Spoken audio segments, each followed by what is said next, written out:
గోపాలకుడైన శ్రీకృష్ణ పరమాత్మని వారసులైన యాదవ సోదరమణులందరికీ కూడా నా కుటుంబ సభ్యులైన మీ అందరికీ పేరు పేరున ధన్యవాదాలు, నమస్కారాలు చెప్తున్నానండి. ఈరోజు ఇంతటి అద్భుతమైన అవకాశం వచ్చింది మీ ముందుతో మాట్లాడడానికి. నేను ఎన్నో రకాలైన అపోహల్ని, భయాందోళనల్ని ఈరోజు మనం అనుభవిస్తూ ఉన్నాము. క్రాంతి అన్నగారు ఎన్నో రకాలైన అంశాలని మనకి చాలా కూలంకుషంగా చెప్పారు. మన బాధ్యతని ఒకసారి గుర్తు చేశారు ఆయన. అయితే నేను రెండే మాటలు చెప్పి ముగిస్తానండి.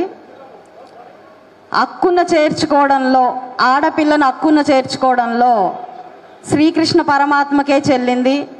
ఆ తర్వాత ఈ పశ్చిమ నియోజకవర్గంలో బోనబోయిన శ్రీనివాస్ అన్నకి, తాళ్ల వెంకటేష్ యాదవ్ అన్నకి, అడక శ్రీనివాస యాదవ్ అన్నకే చెల్లింది.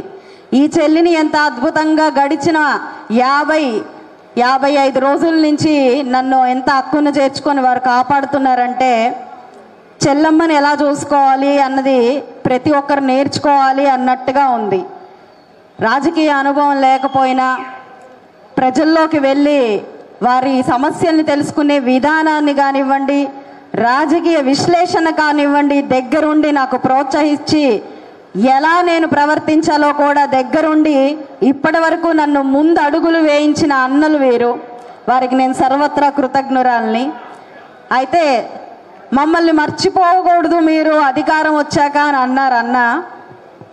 అన్న మర్చిపోవడానికి రాలేదు, మా సేవలు ఎప్పుడు గుర్తుండేలాగా చేసుకుందామని వస్తున్నాం మేము రాజకీయ రంగానికి. అక్కడ ప్రభుత్వానికి, ఇక్కడ ప్రజలకి మధ్యలో ఒక వారధిలాగా ఉంటాను అని మీకు చెప్తున్నాను. ప్రభుత్వాలు అందించే ఎన్నో రకాలైన సంక్షేమాన్ని ప్రజల దాకా అందించే నాయకులుగా ఈ యొక్క బ్రిడ్జ్ అనేది ఏదైతే ఉందో అది చాలా బలంగా ఉంటే ప్రజలందరూ సుభిక్షంగా ఉంటారు అని నమ్మే వ్యక్తిని నేను. అలాంటి ఒక బ్రిడ్జ్ని చాలా పటిష్టంగా కాపాడుకుంటూ నిరంతరం ప్రజల్లో ఉంటూ ప్రజా సంక్షేమం కోసం, వారి అభివృద్ధి కోసం పాటుపడుతూ ఈరోజు నా వంతు కృషిగా నా పరిధిలో నేను ఏమి చేయాలన్నా, ఏం చేయగలిగినా ఖచ్చితంగా చేస్తాను, నెరవేరుస్తాను.